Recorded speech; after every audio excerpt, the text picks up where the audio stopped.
Buckle up for 3 parent rescue strategies to wipe out frustration for the teenage years.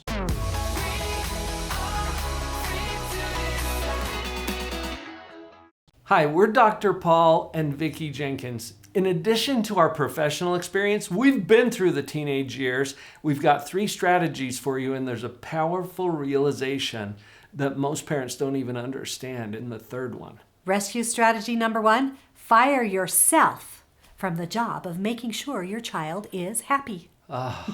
You know, oh boy. To put yourself in the job title of making sure my teen is happy is just a little bit crazy. So if you've put yourself there, let's fire that. You cannot make your child happy, especially, dare I say, especially in the teenage years. Oh, yes, I'm sure. Some people struggle with this, so we're going to fire you instead. Yeah, it is not your job. You're fired.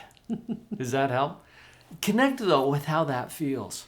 Connect with, okay, it's not my job to make sure my teen is happy, which I'm really not very good at anyway. Matter of fact, have you ever seen your teenager, as soon as they see you starting to smile about one of their things, they pull back? Sometimes. You know what? Often. This has to do with some of the teenage psychology that's behind it.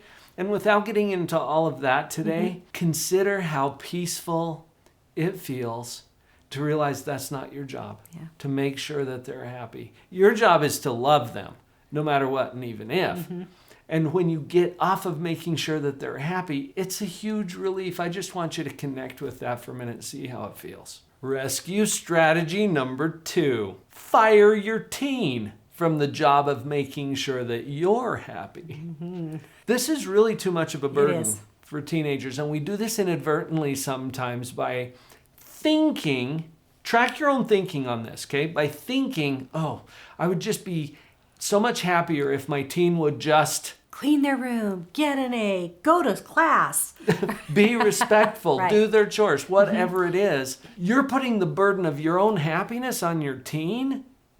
It's just too much for them. So we're firing them. They're not in charge of our happiness. And be sure you're aware of that. And be sure you broadcast that. Hey, I'm in charge of making myself happy. It's not your teen's job to make you happy. That's your job. Right. And then your job with your teen is to love them no matter what and even if. So in these first 2 rescue strategies, we're getting really clear about whose responsibility it is for whose happiness. And you're in charge of your happiness, not your teen. Let's not put that burden on them. I don't know a teenager who is emotionally mature enough to be responsible for your happiness. True. Before we get to that third strategy, click on that subscribe button and make sure you hit that notification bell so that you'll get all of the videos as they come out. Rescue strategy number 3 is to find ways to enjoy your teenager exactly as they are. This is the one I meant when I said most parents don't realize this particular ability that they have to actually choose to enjoy their teenager. They think that that's all driven by their teen's behavior. Well, I would enjoy my teenager if they, or when they, or I can't enjoy them, they're not enjoyable.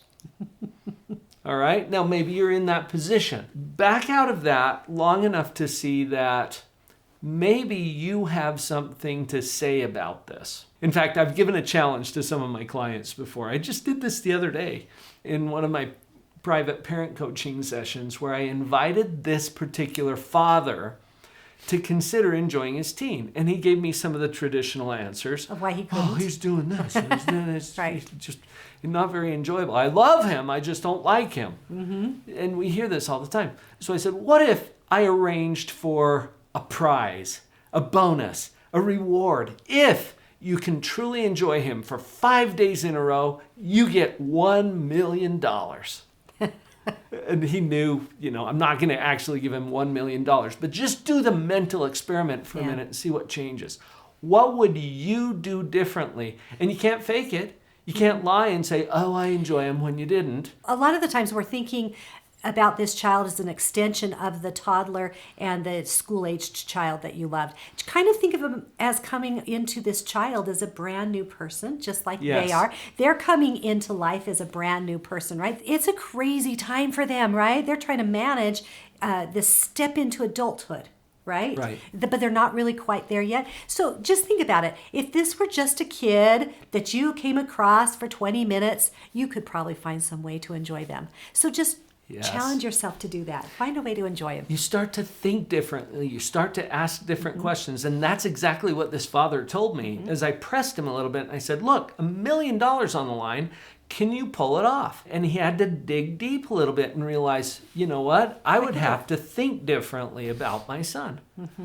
Ding, ding, ding, ding, ding. Yes, that's exactly what we're talking about here. These are strategies to help wipe out frustration. Whose frustration? Mine as the parent, right? So it's me who gets to do some changing. You get to change your view or your do. We used to call this view-do, right? That's what you control. And when you focus on that, everything else changes. Notice that you've got something to do with it. It's not completely dependent on your teen. And this is going to wipe out some of that frustration, as we indicated at the beginning. You've got the rescue strategies. Now there are 5 important things that every parent of a teen needs to know and understand. That video is up next. Click on that. We'll see you there.